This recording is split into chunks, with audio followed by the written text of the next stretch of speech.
우리 고린도서의 말씀 같이 한번 보도록 그렇게 하겠습니다. 우리 먼저 고린도전서 1장 1절에서부터 3절까지의 말씀을 한번 같이 보시죠.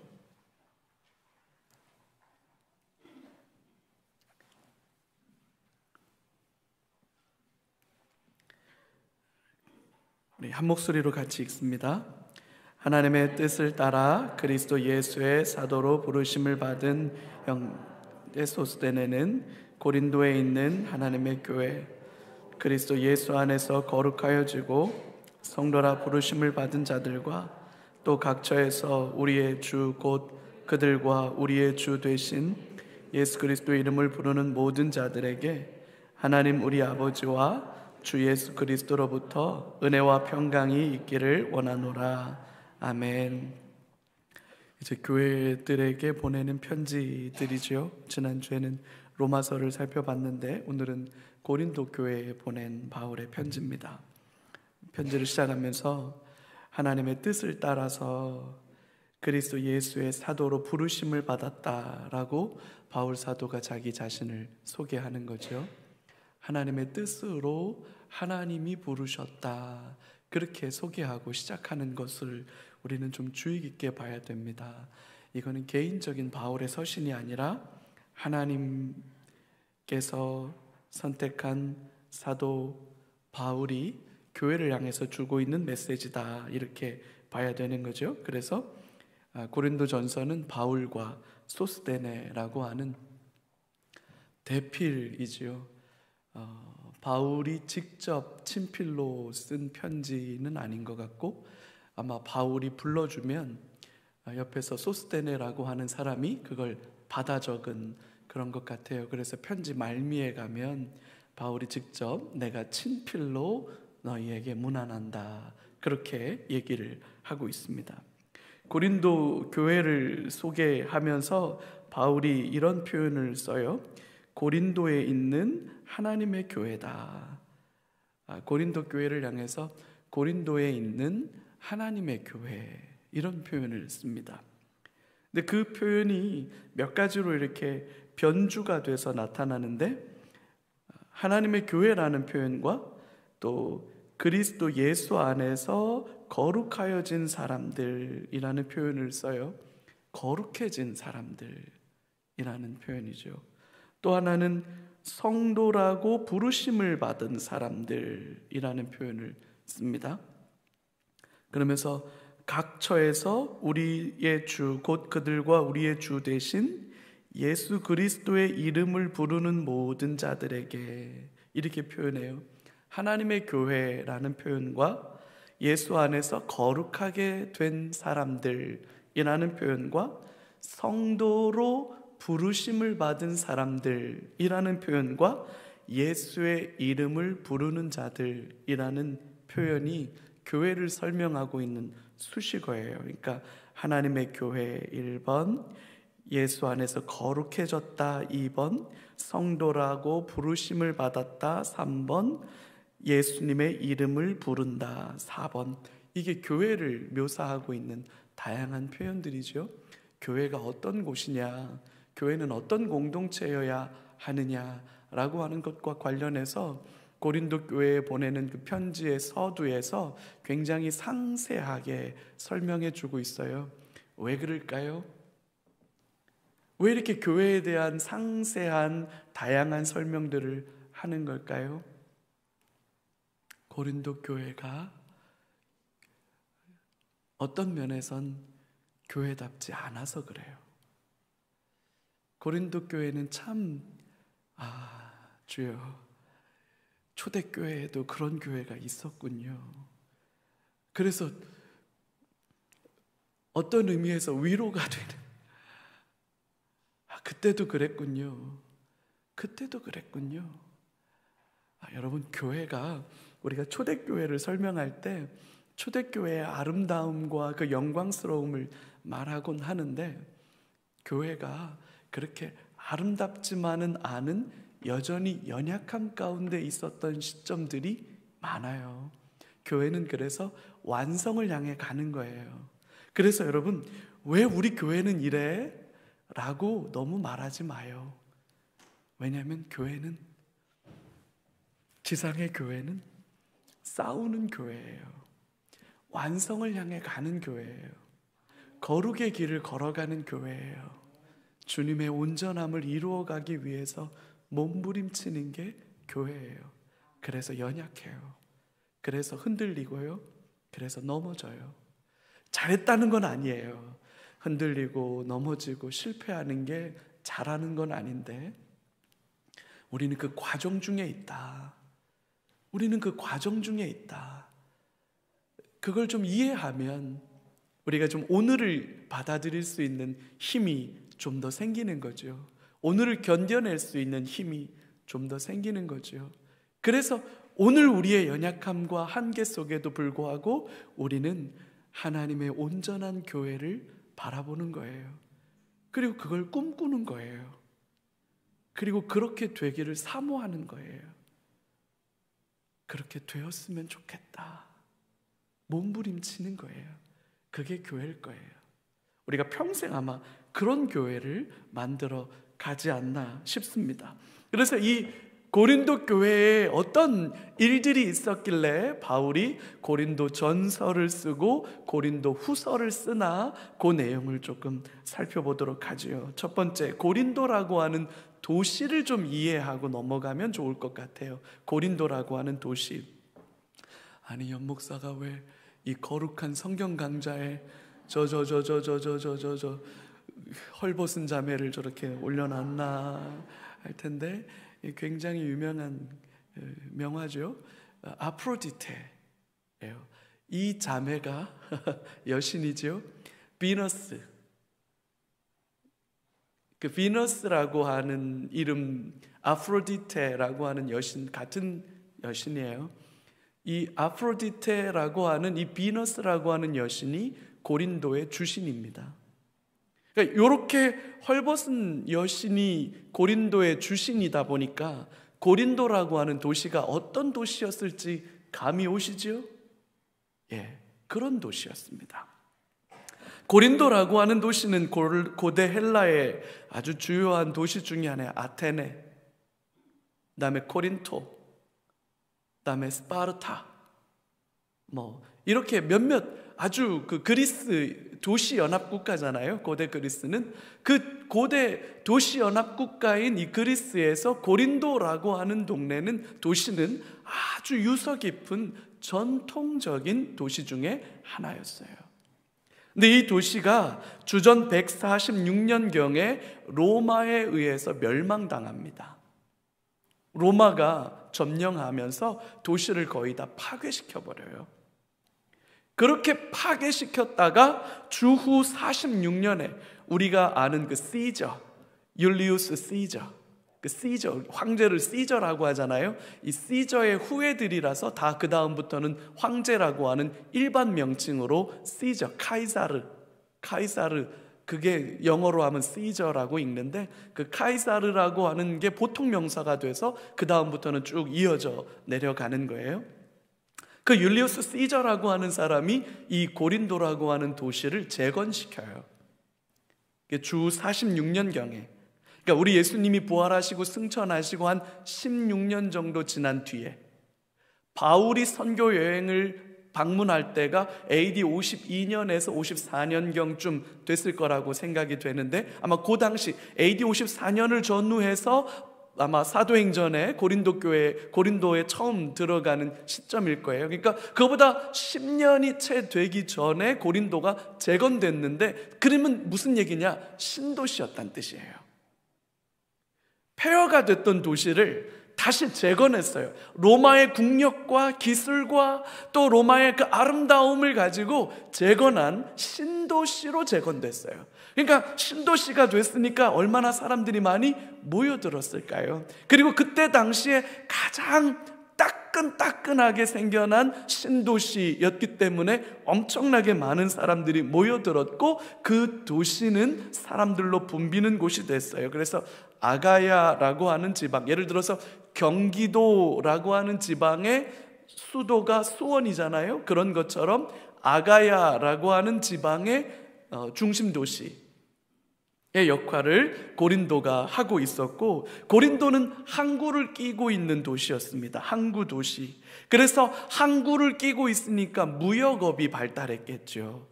그래서 배를 타고 많은 사람들이 물건을 싣고 오고, 여기에서 많은 물건들을 실어 나르는 무역, 상업, 그러다 보니까 금융이 생기기 시작하고, 근데 항구 도시 하면 또 하나의 특징이 뭐냐면, 항구 도시는 성적으로 조금은 문란할 수밖에 없는 그런 태생적 한계를 좀 가져요. 고린도의 주신이 아프로디테라고 하는 여신이었고, 그래서 그 여신을 모신 신전이 있었고, 이 신전, 이때 당시에 이 여신을 모신 신전은 이걸 이제 그 공창제도라고 하죠. 종교적으로 이 사창가가 결합이 되는, 그래서 신전의 사제들이 그러니까 신에게 제사를 드리러 온 사람들과 일종의 제의적인 성격으로 성적인 관계를 갖게 되는 것이 하나의 축제였어요.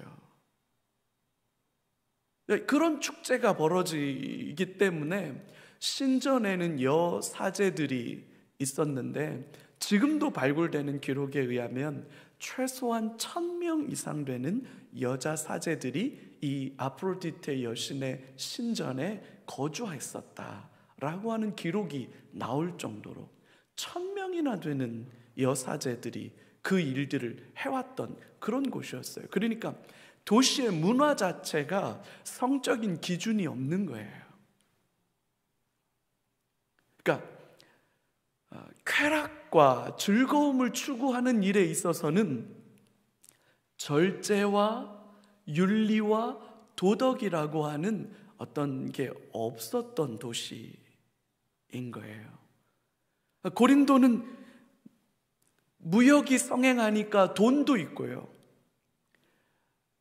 여러 나라 사람들이 왕래하는 곳이니까 문화가 발달하고요, 그 가운데 쾌락이 함께 젖어들기 시작하니까 고린도라고 하는 도시는 구약의 소돔과 고모라를 찜쪄 먹을 수 있을 만한 신약시대의 아주 유명한 도시였던 거죠. 그 도시에 교회가 시작됐으니까 그 도시 사람들이 그 도시의 세계관, 그 도시 사람들의 가치와 생활 풍습과 그 삶의 패턴들을 고스란히 안고 교회로 걸어 들어온 거잖아요. 교회 안에 있는 사람들도 일반적으로 고린도라고 하는 이 도시가 가지고 있는 가치와 세계관과 문화에 푹 젖어 있으니까, 그렇게 모인 성도들이 고린도 교회를 구성했고, 그러다 보니 고린도 교회는 고린도라고 하는 도시가 안고 있는 문제를 고스란히 교회가 재생산 반복하고 있는 일이 벌어지는 거예요. 그게 고린도 교회가 가지고 있는 가장 큰 안타까움이었고, 그걸 바울이 들으면서 안타까운 마음 때문에 이 고린도 전서를 쓰고 고린도 후서를 쓰고 있는 거예요. 이런 배경을 가지고 고린도 전서와 후서를 이해해야 오늘 왜 그런 문제가 고린도 교회 안에 심각한 문제가 되어 있느냐라고 하는 것을 이해할 수 있는 거죠. 자, 그래서 고린도 전서와 후서를 바울이 이렇게 써가는데, 고린도 전서는 우리가 방금 본 것처럼 바울과 소스데네라고 하는 대필이 바울이 불러준 내용을 가지고 편지를 썼고요, 고린도 후서는 바울과 디모데 이렇게 언급하면서 바울과 디모데가 공동 저자로 그렇게 등장을 해요. 고린도 교회는 2차 선교 여행 때 고린도 교회가 개척됐습니다. 근데 마케도냐인의 환상을 보고 2차 선교 여행 때 바울이 이제 빌립보로 가잖아요. 아가야의 첫 동네였어요. 마케도니아 지역에서 이제 내려와서 아덴을 지나서 데살로니가 아덴을 지나서 고린도에 왔을 때, 고린도에서는 예수님을 믿는 유대인들, 경건한 유대인들 회당도 마땅치가 않아서 굉장히 어떻게 복음의 접촉점을 가지고 전해야 되나 난감해 할 때 회당장이 회심하게 되는 일들이 벌어지고, 그래서 그 교회가 이제 시작이 되는데, 고린도 안에서 어려운 일들을 많이 겪을 때 어느 날 밤에 하나님께서 고린도에서 바울에게 나타나셔서 말씀하셔요. 두려워하지 마라. 이 성에 믿어야 될 사람들이 많다. 그래서 너는 담대하게 복음을 전해라. 그래서 바울이 용기를 내서 고린도에서 사역을 하는데 약 18개월 정도 고린도에서 사역을 합니다. 그렇게 사역하는 1년 반 남짓 되는 사역을 통해서 고린도 교회가 개척이 돼요. 그리고 나서 2차 선교 여행을 다 마치고 3차 선교 여행을 할 때 에베소라고 하는 도시에 머물 때 사람들이 바울을 찾아옵니다. 고린도 교회가 지금 이런 갈등과 아픔을 가지고 있습니다 라고 말하면서 어떻게 하면 좋을지 교회의 혼란상을 바울에게 보고해주고, 그 혼란함들에 대해서 바울의 처분을 요청해요. 그래서 고린도 전서가 기록돼요. 사람들이 찾아오고 소식들이 알려지고 교회가 요청한 이러이러한 문제들에 대한 답을 달라 요청한 것 때문에 바울이 그 답으로 고린도 전서를 써서 보내는 겁니다. 그리고 3차 이제 세 번째 고린도 후서는 사도직을 이제 그렇게 편지를 써서 보냈는데, 그 편지가 고린도 교회 안에서 난 동의할 수 없는데, 난 바울의 말에 동의하지 않아 라고 하는 사람들이 생겨났고, 그 바울의 말에 동의하지 않아 라고 하는 사람들이 동의하지 않는 이유로 들었던 이유는 바울은 온전한 사도가 아니야 라고 하는 바울의 사도에 대한 의심과 공격들이 일어납니다. 그래서 그걸 변호하기 위한 목적으로 고린도 후서가 쓰여져요. 근데 재미난 건 여러분, 바울이 쓴 고린도 교회에 쓴 서신은 고린도 전서와 후서에서 확인되는 것만 4건이 있어요. 근데 우리에게는 2건만 남아 있는 거죠. 첫 번째는 고린도 전서에 뭐라고 기록된 게 나오냐면, 내가 먼저 쓴 편지에는, 그런 말이 등장합니다. 그게 고린도 전서 5장 9절에 나와요. 내가 먼저 쓴 편지에는 이렇게 일렀으되, 그러니까 이 고린도 전서보다 앞선 편지가 있었다는 게 확인되죠. 근데 그거는 성경으로 채택돼서 전해 내려오지 않아요.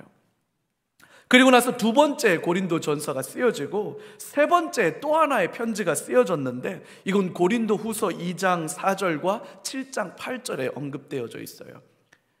바울에 대해서, 그리고 교회를 어지럽히는 사람들에 대해서 그 사람들을 징계하는 편지를 씁니다. 교회를 어지럽히고 교회를 혼란하게 하는 사람들을 내가 가만히 두지 않겠다. 사도의 권위를 가지고 교회는 그들을 추방해라. 출교. 오늘날 교회에는 없다기보다는 의미가 많이 퇴색되고 사라져버린 출교라는 아주 무섭고 두려운 그 징계와 형벌에 대한 얘기인데, 그 편지를 보냈던 것을 그걸 눈물로 써내려갔다. 마음이 아팠다는 얘기죠. 교회에 이런 책망을 하는 게 너무너무 아파서 눈물로 썼던 편지라고 언급을 해요. 그 편지에 대한 또 반작용 때문에 바울의 사도직에 대한 이 공격들이 자꾸만 일어나서, 그래서 고린도 후서를 쓰는 겁니다. 그래서 고린도 후서를 읽어보면 바울의 인간적인 면모가 굉장히 많이 드러나요.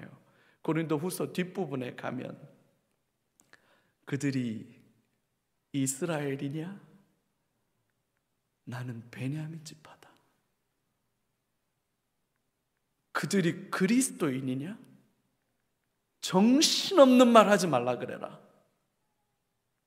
나는 이런 경험들을 가지고 있다 라고 말하면서 나로 용납하라, 내가 부득이 자랑을 좀 해야겠다 라고 말하면서 그런 설명들을 쭉 하는 바울의 아픔이 절절하게 묻어나는 편지가 고린도 후서예요. 그래서 고린도 후서를 써요. 이렇게 4개의 기록이 있는데 우리는 고린도 전서와 후서만 성경으로 남아있고 나머지 기록들은 성경으로 채택돼서 남아져 있지는 않은 거지요. 그 구체적인 내용들을 좀 한번 살펴보지요. 고린도 전서 먼저 서론 부분이 인사말과 기도와 감사에 대한 내용, 너희들에게 이른 복음이 얼마나 영광스럽고 아름다운지에 대해서 쭉 말을 합니다. 그러면서 고린도전서 1장 10절에서 6장 20절까지는 고린도에서 온 소식, 그러니까 사람들이 바울을 방문했어요. 에베소에 있는 바울을. 그래서 그 사람들을 통해서 보고가 된 고린도 교회 형편들에 대해서 쭉 답변을 하는 내용입니다. 그러면서 고린도 교회에 편지가 또 왔어요. 그 인편으로. 그래서 편지로 물어진 내용들에 대해서 쭉 답변을 하는 내용이 7장 1절부터 16장까지 나오고, 그 다음에 16장에서 마지막 권면과 인사로 나누는데, 가장 중요한 부분이 고린도 교회에서 온 소식에 대한 반응과 또 고린도 교회가 보내온 편지에 대해서 어떻게 반응하는지 좀 구체적으로 보면, 먼저 고린도에서 온 소식, 방문한 사람들이 이런 얘기를 전달해 줍니다. 첫 번째는 고린도 교회에 분쟁이 있습니다. 누구는 바울파, 누구는 베드로파, 게바라고 하는 베드로파, 누구는 그리스도파라고 말하면서 아볼로파라고 말하면서 이제 사분오열된 교회의 모습을 말해요. 나는 바울의 가르침이 달 중요한 것 같아. 아니야, 유대인들의 전통으로 말하면 베드로가 제일 중요해. 아니야, 아볼로야. 아니야, 이도저도 아니고 그리스도가 제일 중요해 라고 말하면서 팔을 짚기 시작하고 서로를 배제하기 시작하고, 그것 때문에 교회 안에 갈등이 벌어지고 있었다라는 소식을 듣고 바울 사도가 너무너무 기가 막혀하고 안타까워해요. 도대체 바울은 누구고, 도대체 베드로는 누구고, 도대체 그리스도파라는 게 도대체 뭐냐 라고 말하면서 그 분쟁에 대한 이야기들을 하지요. 그러면서 하나님의 능력과 지혜가 되시는 그리스도에 대한 이야기를 말하고, 십자가에 못 박히신 예수 외에는 아무것도 중요한 게 아니다, 복음 안에서 교회는 하나 되어져야 한다라고 하는 이야기들을 하고, 그런 성령의 역사, 하나님의 동역자들, 또 그리스도의 일꾼으로 세워지는 것, 이런 설명들을 쭉 하면서 교회가 어떻게 하나 되어져야 하는지, 서로의 차이를 극복하고 어떻게 서로를 연합해야 하는지를 쭉 논증해 가는데, 그러면서 5장에 가면 더 심각한 문제를 다룹니다. 교회 안에 어떤 사람이 아버지의 부인, 그러니까 아마 친모는 아니고 아마 작은 어머니, 그러니까 둘째 부인 뭐 이런 개념이었던 것 같아요.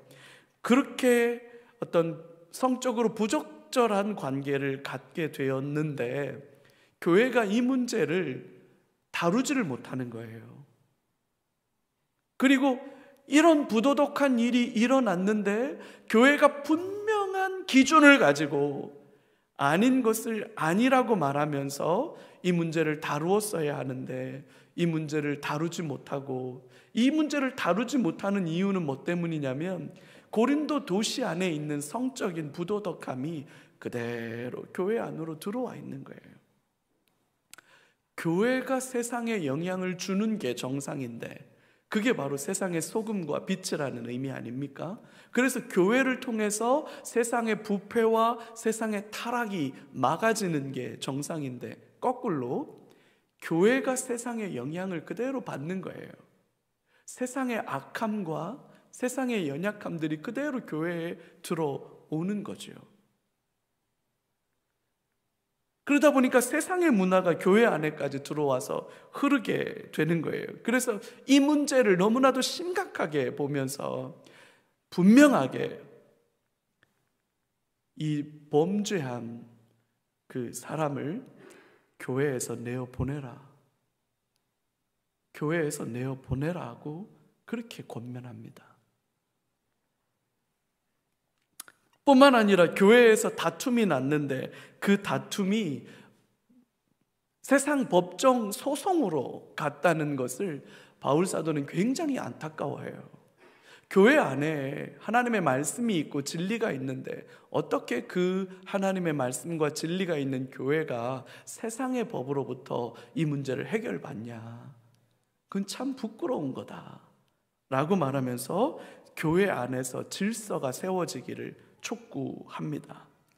뿐만 아니라 아까도 말씀드렸던 것처럼 이 고린도라고 하는 도시가 그 아프로디테 신전에 찾아가면 언제라도 이 신전 사제와 함께 어떤 아주 문란한 그런 생활을 할 수 있는, 그 즐거움을 누릴 수 있는 그런 게 일상화되다 보니까 이게 성도들 사이에서도 아직도 이 문제가 해결되지 않아서 이 문제를 가지고 이 매춘, 그것이 얼마나 성도들에게 심각한 문제인지를 성경 안에서 낱낱이 지적하고 책망하죠. 사실 교회를 향한 편지라고 말하기에는 이런 문제까지가 교회 안에 있었나?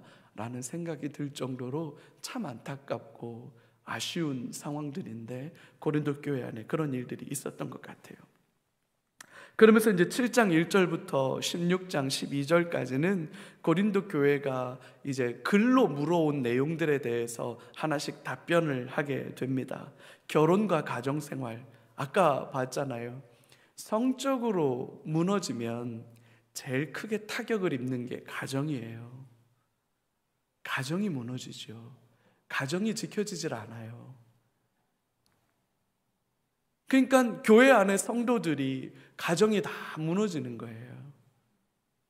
결혼 문제를, 그래서 결혼을 하는 게 옳습니까? 아니면 차라리 그럴 거면 결혼하지 않는 게 좋습니까? 그래서 이 고린도 전서에서 결혼에 대해서 바울 사도는 굉장히 조금은 소극적으로 결혼에 대해서 이야기합니다. 할 수만 있으면 나처럼 결혼하지 마라. 결혼한다고 그래서 문제가 되지는 않지만 차라리 결혼하지 않는 게 더 낫다. 그러면서 결혼하지 않는 게 더 유익하다. 그러면서 결혼 생활에 대해서, 결혼과 가정 생활에 대해서 이야기를 합니다. 뿐만 아니라 우상에게 바쳐진 제물, 이게 이제 고기를 먹는 건데요. 우상에게 바쳐진 제물을 먹는 것은, 그러니까 시장에서 고기를 사서 먹는데 이게 오늘날 우리처럼 그냥 도축장에서 도축이 돼서 유통되는 시스템이 아니라 신전의 제의로 바쳐집니다. 신전의 고기들이 다 제의로 바쳐지고 그렇게 바쳐졌던 고기가 나중에 유통되는 거예요. 근데 여러분, 우리 문화에도 그거 있잖아요. 음복한다 이러죠. 제사 음식을 서로 나누어 먹는 게 미덕이거든요. 제사 음식을 나누어 먹음으로 인해서 그 제사에 참여한 사람들의 공동체적 결속을 다지고 연대의식을 다지는 게 우리 문화에도 있었는데 여기에도 같은 개념이 있었던 것 같아요. 그래서 우상에게 바쳐진 그 제물인 고기를 서로 나누어 먹으면서 우리가 다 함께 이 우상 숭배에 동참하게 되는, 그 신을 섬기는 사람들이다. 우리는 아프로디테 여신을 섬기는 사람들이다. 그리고 이 제의에 같이 동참함으로 우리는 공동체적 연대의식을 누린다 라고 하면서 그 고기를 먹었던 것 같아요. 그래서 단지 요즘에 기운이 딸리니까 고기 좀 먹어야 되겠다 이런 게 아니고요. 고기를 먹는다는 것은 그 우상 숭배에 동참한다. 그 우상에게 나도 함께 연대해서 함께 묶여진다라고 하는 의미가 그때 당시에는 상식이었던 것 같아요. 그래서 성도들이 고기를 먹어야 되느냐, 먹으면 안 되느냐와 관련해서 논쟁이 일어난 겁니다. 이 고기를 먹는다는 것은 우리가 우상에게 함께 묶이는 거다. 따라서 우리가 하나님을 섬기는 사람들인데 이 고기를 먹음으로 인해서 우상의 영향력을 받게 되는 거다. 따라서 고기는 먹으면 안 되는 거다 라고 주장하는 사람들이 있고, 어떤 사람들은 그건 상관없다, 그냥 이건 음식일 뿐이다, 음식이기 때문에 나는 그냥 자유롭게 먹겠다, 그리고 난 고기가 제일 좋아, 이렇게 말하면서 고기를 먹는 거예요. 그러니까 고기를 먹는 사람들과 안 먹는 사람들 사이에 심각한 갈등이 일어나는 거죠. 이 문제를 바울에게 해결해 달라고 요청을 했던 것 같아요. 바울의 첫 번째 논리는 이겁니다. 우상, 그건 아무것도 아니다. 우상, 그건 아무것도 아니다. 왜냐하면 참 하나님은 한 분 하나님밖에 없기 때문이다. 그래서 우리가 우상에 매이거나 우상에 묶이거나 우상의 저주에 묶이거나 심지어는 우상의 축복에 묶이거나 말도 안 된다. 그래서 왜 제가 작년에 교리 강좌할 때도 한번 말씀드렸잖아요. 우리 이사 언제 해야 된다고요? 우리는 손 잔뜩 있는 날, 하여튼 손이 드글드글한 날, 그런 날, 우리는 그런 날 이사하면 제일 좋아요. 이삿짐 센터에서도 아마 환영할 거예요. 고맙다 그럴 거예요. 오늘 손이 드글드글 해가지고 이사 안 하는 날인데 어떻게 하시냐고. 그러면 이사 업체 사장님께 우리는 예수님 믿는 사람들입니다, 이렇게 하면 된다는 거죠. 그래서 우상, 그건 아무것도 아니라는 거예요. 그래서 우상 아무것도 아니기 때문에 그냥 음식으로 보는 게 맞다는 거예요. 고기는 그저 음식이라는 거예요. 하나님이 주신 먹을 수 있는 음식이다. 근데 그 음식을 자유함 가운데 먹는 건 양심의 자유고 문제되지 않지만, 만약에 당신이 그 음식을 먹는 것 때문에, 그러니까 그 고기를 먹는 것 때문에 연약한 누군가가 시험에 든다면, 낙심한다면, 그러면 고기 그까이 거 안 먹어도 산다. 그러니까 먹을 수 있는 자유가 있지만, 먹을 수 있는 자유가 있다면 먹지 않을 수 있는 자유가 있다는 말이다. 따라서 성숙은 먹을 수 있는 자유를 선택해서 연약한 형제를 시험에 들게 하는 것은 하수고, 진짜 상수는 연약한 성도들을 배려해서 먹지 않을 수 있는, 먹지 않을 자유를 선택하는 게 훨씬 더 상수고 성숙이다 라고 하는 얘기를 하지요. 먹어도 그만이고 안 먹어도 그만이라는 거예요. 안 먹는다고 죽지 않는다는 거예요. 물론 먹는다고 해서 우상에게 사로잡힌다, 이렇게 말할 수 없다는 거예요. 그러나 먹을 수 있는 자유를 외치는 건 아직 신앙의 초보다. 그거 잘하는 거긴 하지만 더 성숙한 건 연약한 자들을 배려해서 먹지 않을 자유를 선택하는 거다 라고 말해 주는 거죠. 예배 중에 수건을 쓰는 문제, 그래서 여자들이 베일을 썼습니다. 수건을 썼죠. 왜 이 고린도 교회에만 유독 머리에 쓰는 문제가 등장하느냐? 이게 아까 말했던 고린도 도시가 가지고 있었던 특징이에요. 정숙하지 않은 여자들, 정숙하지 않다는 건 뭐 그 여자가 특별히 문제가 있다 뭐 이런 의미가 아니라, 이를테면 이런 거예요. 난 성적으로 자유롭습니다. 이게 도시의 일반적 문화예요.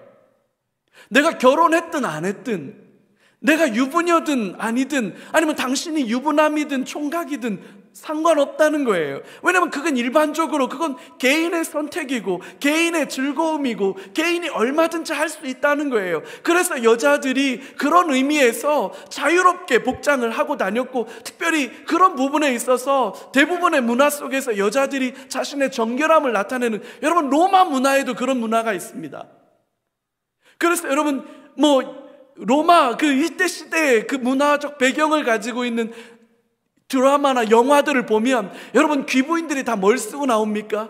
베일을 쓰고 나옵니다. 왜 신부가 면사포를 쓰고 나오는 줄 압니까? 그게 그 면사포의 의미. 그래서 왜 우리 결혼할 때 서양 영화나 이런 거 보면 결혼할 때 결혼이 다 되고 나면 어떻게 합니까? 이 면사포를 뒤집어 주죠. 그 뒤집어주는 의미가 뭐냐면 이제 드디어 그 두 사람이 부부가 되었고 성적인 관계를 가질 수 있는 허락이 되었다라고 하는 의미로 자매의 그 베일을 뒤집어주는 거예요. 그런 의미가 있는 거예요, 이 베일이라고 하는 건. 특별히 고린도라고 하는 도시에서는 그게 굉장히 중요했어요. 아프로디테 여신의 신전 창녀 사제들입니다. 우리처럼 이렇게 천박하게 여겨지는 존재들이 아니에요. 굉장히 귀하게 여겨지는 존재고, 어떤 면에서는 되게 사제로서, 그러니까 성직자로서 존경받는 존재들이에요. 그러니까 사람들이 그런 문화가 가득한데 교회 안에까지 그런 구분 없이 자매들이 들어와서 난 자유해, 이거 자유할 수 있는 문제야, 내가 무슨 복장을 하는지 당신이 무슨 상관이야 라고 말하면서 그냥 편한 복장으로 그런 정결함과 거룩함에 대한 표식을 머리에 두지 않으면 오해받는다. 교회가 가진 거룩함과 구별됨이라는 게 사라진다 라고 하는 게 본질이에요. 그래서 고린도 교회를 향한 권면에서 특별히 이 머리에 무언가를 쓰는 문제를 바울 사도가 아주 주의 깊게 다루고 있는 겁니다. 그래서 자매들이 머리에 뭘 쓰지 않을 거면 머리를 밀어라. 빡빡 밀어라. 그럼 머리 미는 건 좀 그렇지. 그러면 써라. 그래서 쓸 것을 부탁하는 건데, 그건 고린도가 가지고 있는 아주 독특한 상황적 배경 때문이에요. 그래서 지금도 캐톨릭 교회에 가면 자매들은 다 미사 때 뭘 쓰죠. 그 쓰는 게 나쁜 거 아닙니다. 잘못했다고 말할 수는 없어요. 그거는 근데 왜 쓰느냐?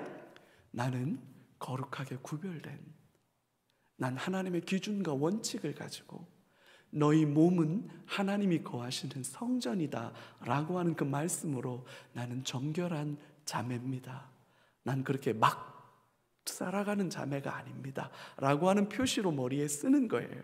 근데 그럼 우리 교회는 왜 안 쓰냐? 안 써도 정결하고 거룩한 거지요? 아닙니까?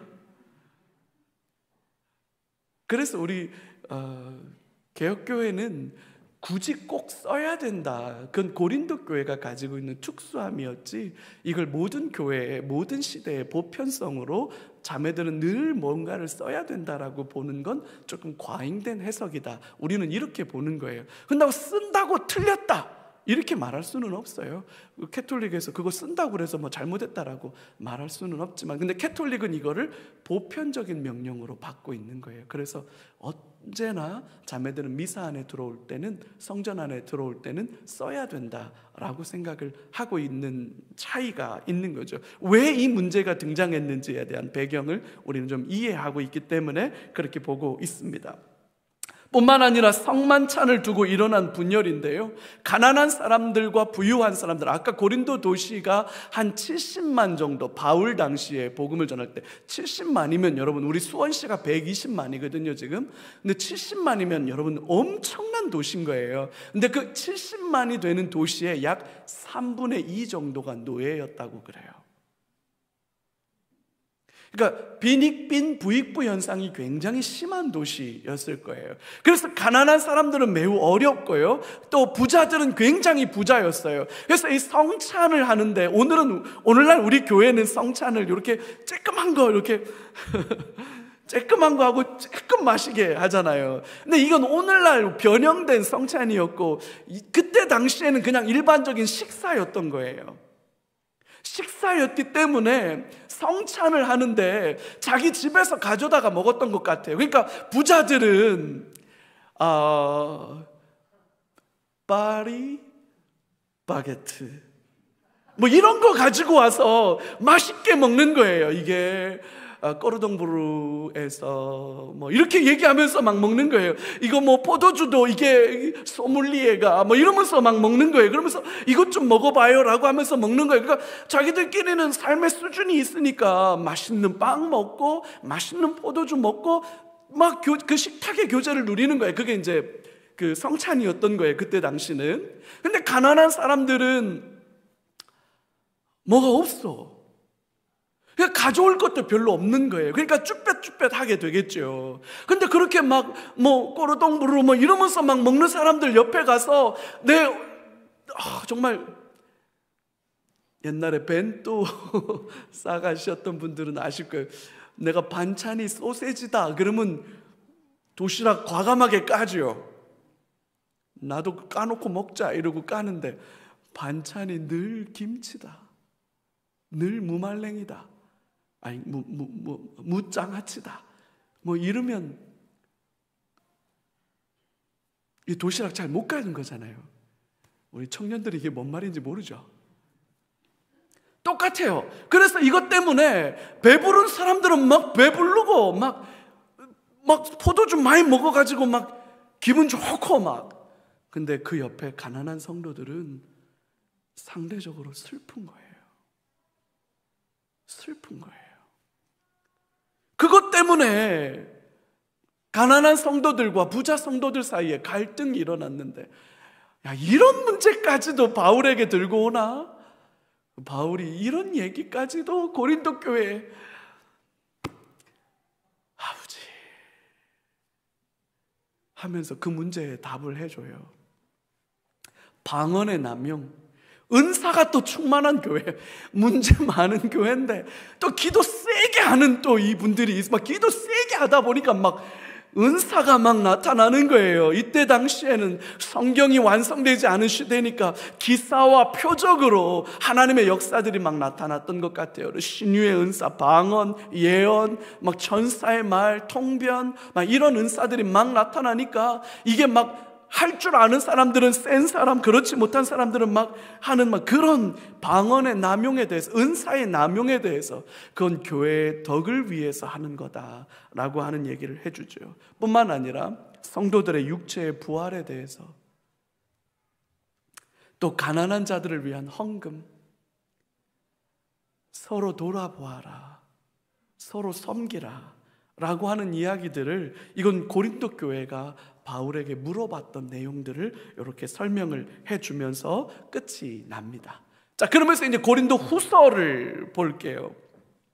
고린도 후서는 크게 이렇게 구분이 되는데, 이제 1장 1절에서 2절까지는 편지의 전형적인 서론이고요, 3절부터 11절까지는 하나님을 찬양해요. 그리고 12절에서 14절까지는 내가 고린도 교회를 방문하려고 했는데 그 방문하려는 계획이 틀어져서 못 가게 됐다 라고 하면서 미안하다, 그래서 이 편지를 내가 급하게 쓴다, 그런 마음으로 이 편지를 쓰고 있어요. 본론에 들어가면 자기 자신을 디펜스하는 내용이 주예요. 그러니까 바울이 얼마나 마음이 상했을까.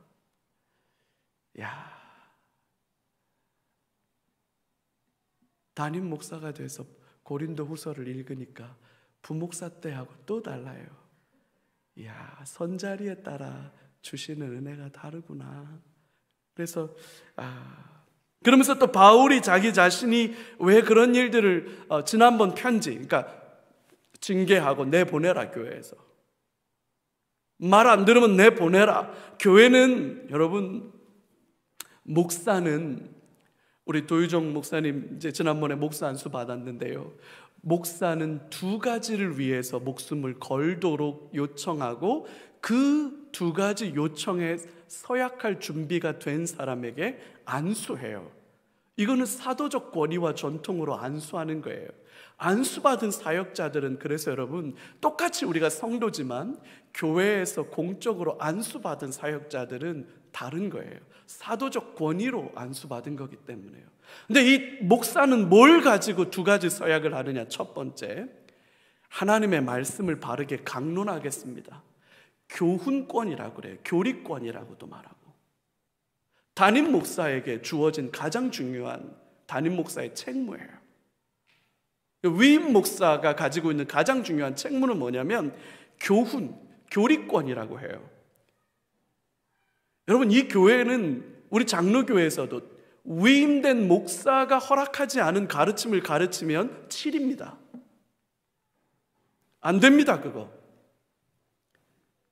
그래서 강도사, 도리를 강론할 수 있는 자격, 그 라이센스를 시험 봐고 합격하는 거예요. 그리고 나서 목사로 안수할 때 당신은 평생 진리의 하나님의 말씀을 바르게 강론하기로 서약해라. 그 서약을 가지고 목사 안수를 하는 거예요. 그래서 목사는 하나님의 진리인 말씀 앞에 자기의 목숨을 걸어야 해요. 두 번째는요, 교회의 순결함을 지키기 위해서 목사는 목숨을 걸어야 해요. 이게 무슨 말이냐면, 이단들이 들어오거나 잘못된 가르침이 들어와서 교회를 혼란스럽게 할 때는 목사가 자기의 목숨을 걸고 치리해야 돼요.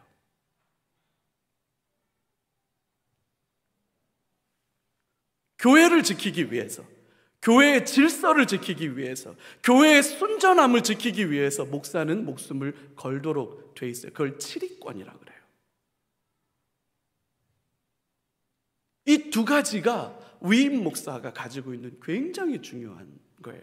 근데 오늘 바울 사도가 그 고린도 교회가 그런 혼란함들이 있어서 눈물로 쓴 편지에 회개하고 돌이키지 않거든 내어보내라, 치리를 한 거죠. 내가 교훈을 바르게 전달해 주었는데 그 교훈에서 벗어나고 교회의 질서를 어지럽힌다면 그건 난 용납할 수 없다. 그건 교회의 순전함을 무너뜨리는 거다. 내보내라.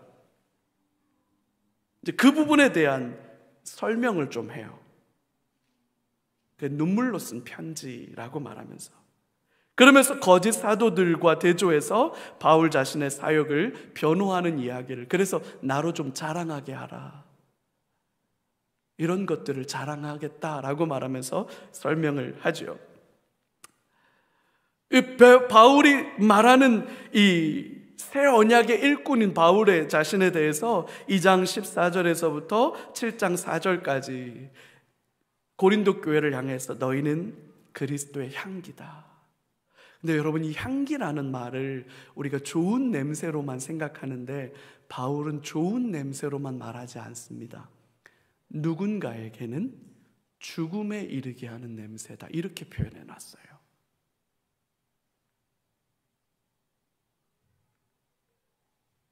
너희는 그리스도의 향기인데 순종하고 따르지 않는 누군가에게는 죽음에 이르게 하는 냄새다. 왜요? 성도는 세상의 기준이에요. 여러분, 교회가 세상의 기준입니다. 아멘. 교회가 세상의 기준이에요, 여러분. 그러면서 새 언약의 일꾼들이라고 하는 표현을 쓰고요, 질그릇에 담긴 보배, 연약한 질그릇에 하나님의 진리가 담겨졌다.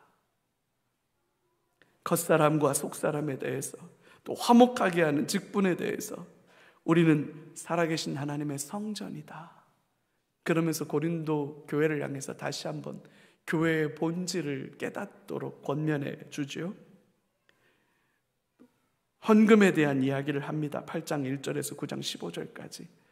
가난한 중에 풍성한 연보, 그 풍성한 연보로 어려운 성도들을 도와주는 것, 그게 교회다, 그렇게 권면하죠.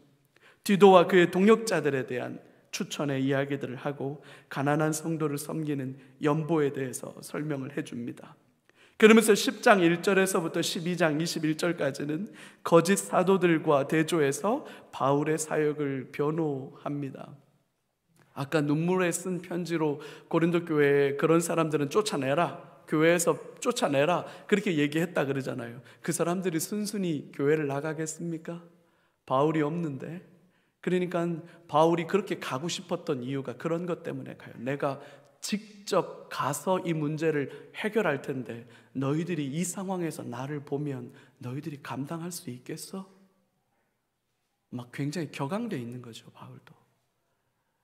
그러니까 바울을 깎아내려야 되니까 바울의 사도성을 의심하는데, 바울의 사도성을 의심했던 몇 가지 공격들이 있어요. 첫 번째는 바울은 예수님을 직접 만난 사도가 아니다 라고 하는 공격과, 진짜 사도 오브 사도는 누구다?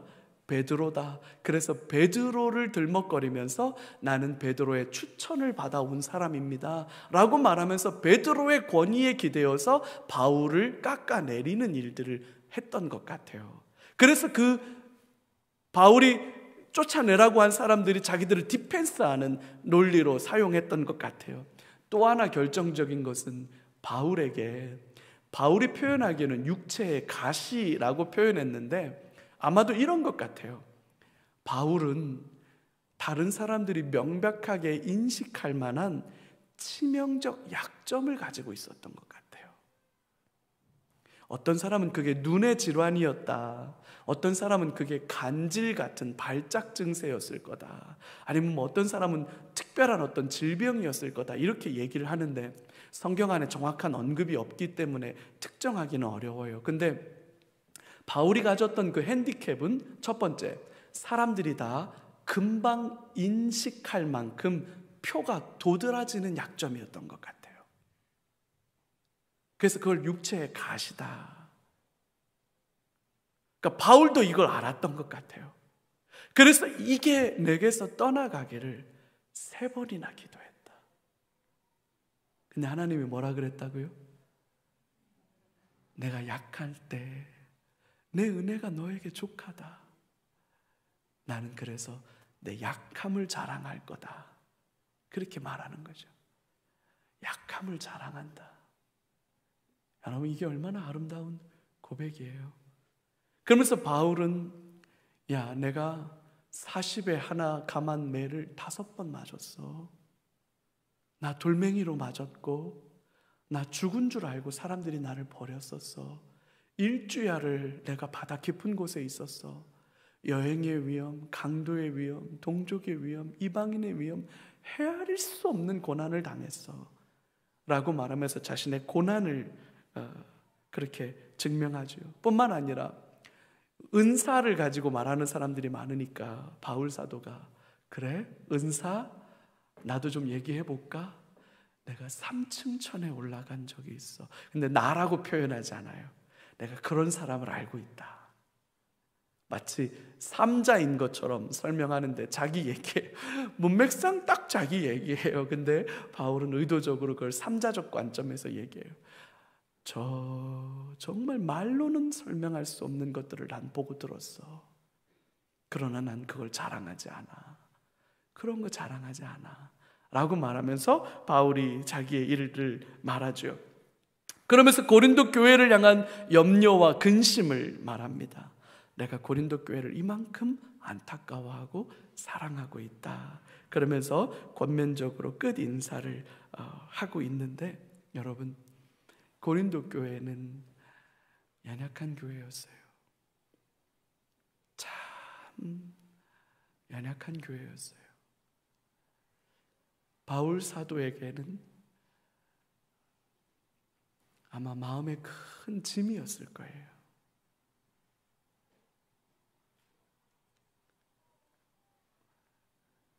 그래도 그 교회를 우리 주님이 비난하지 않으세요. 왜냐하면 교회는 당신의 몸이니까요. 그래서 이 고린도 교회를 향한 이 바울의 편지들을 통해서 오늘 우리가 우리 자신을 좀 돌아보고 우리 교회를 다시 점검하고, 여러분, 교회에 대한 안타까움들이 혹시 있었다면 또